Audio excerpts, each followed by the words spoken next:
It is now day 19 in the Israel-Hamas war. Here are the most recent developments. Qatar's prime minister said today that there is some progress on hostage negotiations. He says he hopes there will be breakthroughs on hostage releases soon. The head of Lebanon's Hezbollah met top leaders of the Palestinian militant factions Hamas and Islamic Jihad today.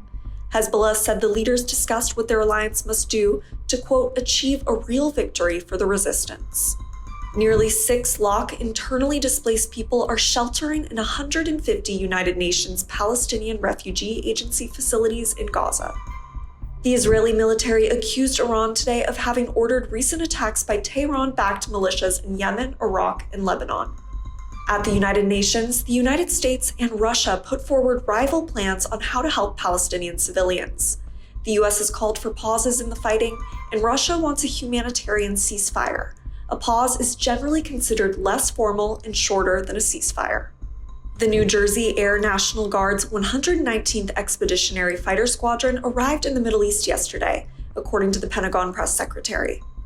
US President Joe Biden and Saudi Arabian Crown Prince Mohammed bin Salman discussed the conflict between Israel and Hamas during a phone call. Earlier, President Biden told reporters, quote, "The Israelis can make their own decisions." Israeli forces on an overnight raid in the occupied West Bank came under fire by a group of Palestinians. The IDF says they hit the area with a drone. Palestinian officials say 3 people were killed. Israel's military says its jets struck Syrian army infrastructure and mortar launchers early Wednesday in what it described as a response to rocket launches from Syria towards Israel.